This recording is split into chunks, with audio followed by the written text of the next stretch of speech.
Alza el volumen de la tua fede. El Evangelio es San Juan, capítulo 21, versículos 20 al 25. Hoy estamos ya a puertas de celebrar la festividad, la solemnidad, de Pentecostés.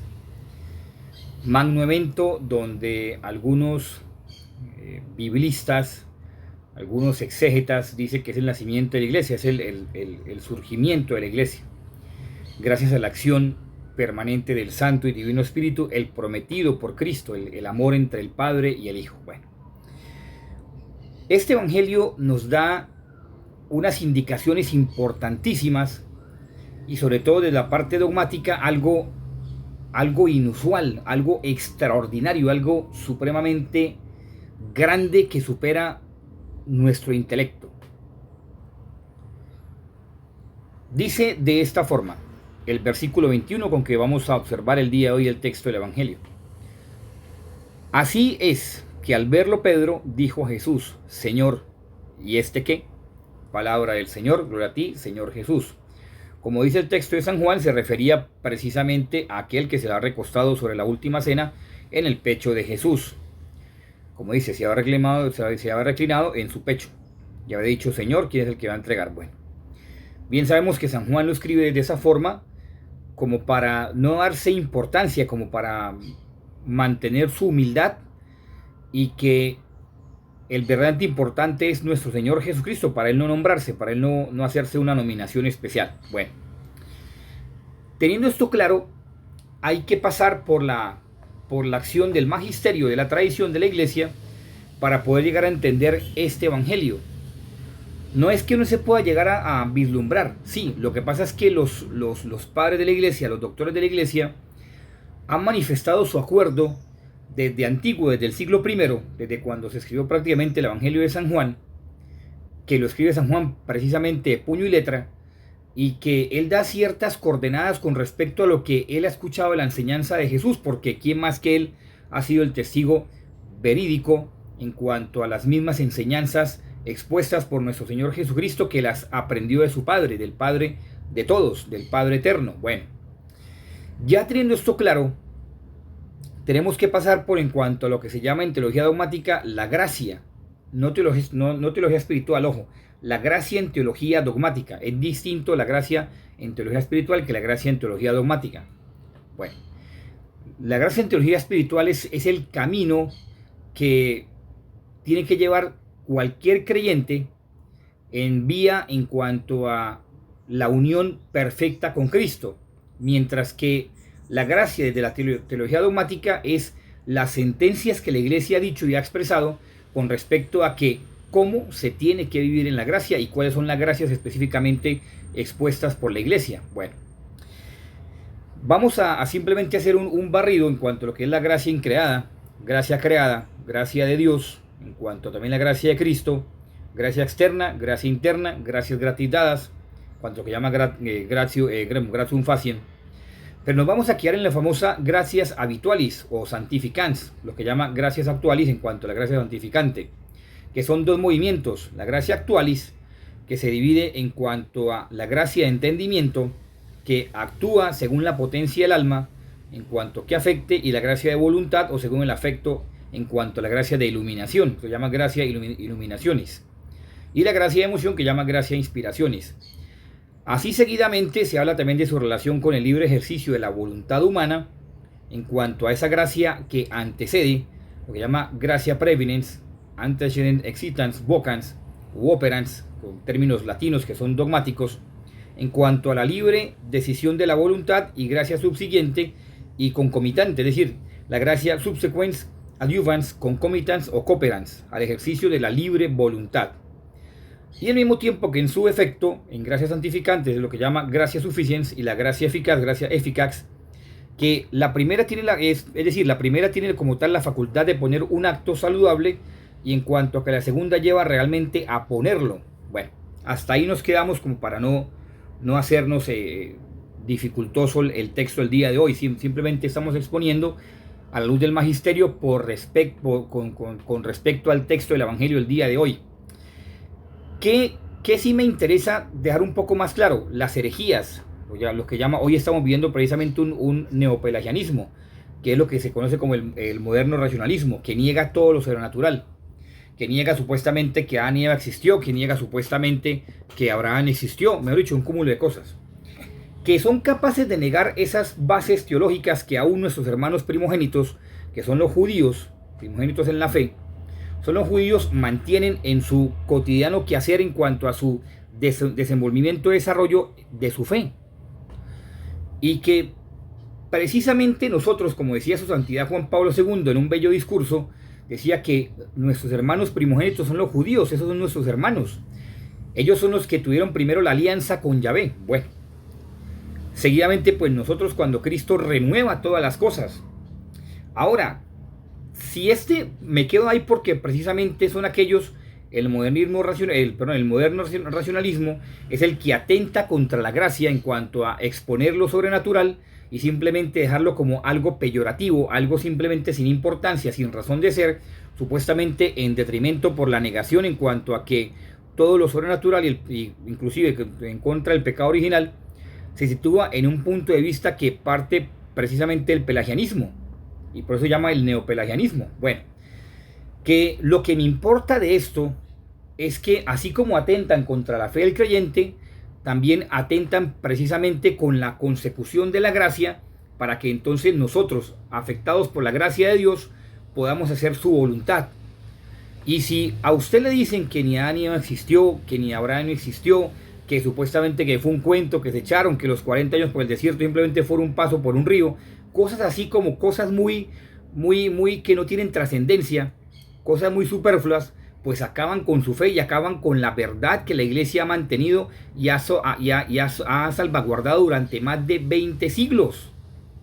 Imagínense, si son capaces de eso y que al mismo tiempo, por providencia de Dios, Dios ha permitido que diferentes hombres y mujeres de la ciencia corroboren lo que está escrito en su palabra, y por el contrario esta gente de que hace parte de ese moderno racionalismo queden como personas insensatas, valga la palabra tan fuerte, estúpidos, que supuestamente que caen de su propio peso y que son cosas que no son ni siquiera tangibles con respecto a sus propuestas y sus tesis, que el mismo Dios se encarga de corroborar en su Sagrada Escritura, diciendo que lo que dice en la Sagrada Escritura es verdad. Ahora ¿por qué digo eso? Porque ahora lo que les voy a decir es mucho más sorprendente. Y les pido, pues si a usted le gusta este canal, alce el volumen de la Tuba Fede, pues lo invito a que se suscriba a mi canal. Y si usted quiere pues la conferencia de quién creó a Dios, pues bien lo puede suscribir y me escribe a vuelta de ese mismo medio electrónico, este mismo red social. Bueno, lo que le voy a decir es lo siguiente, es importantísimo lo que le voy a decir. Resulta que en el versículo 21 del capítulo 21 de San Juan utiliza una sola palabra cuando Pedro le dice al Señor, ¿y este qué?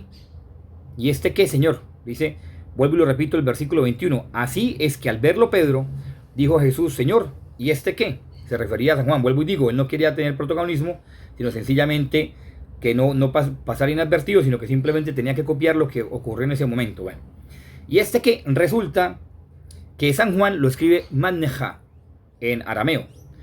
Y como bien sabemos, ese tipo de arameo, Manneja, es un arameo antiquísimo, prácticamente siglo anterior de Jesús, prácticamente sobre el año 87, 88, 87 de la era de Jesús, o sea, después de Cristo, o sea, en el siglo I, después se transforma un poco el arameo.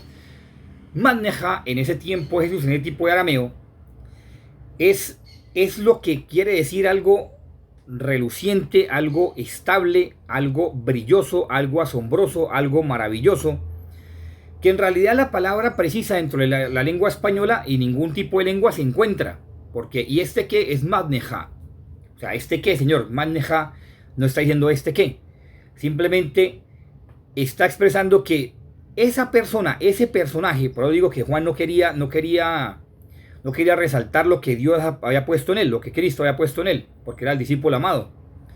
Quiere decir que, sin embargo, a pesar de que era el discípulo amado, él era algo maravilloso, algo grandioso, algo supremamente distinto a los demás. Y mire que a pesar de que era distinto a los demás, no lo nombró papa, lo nombró simplemente el apóstol y qué más que darle a la madre del Señor bajo su cuidado.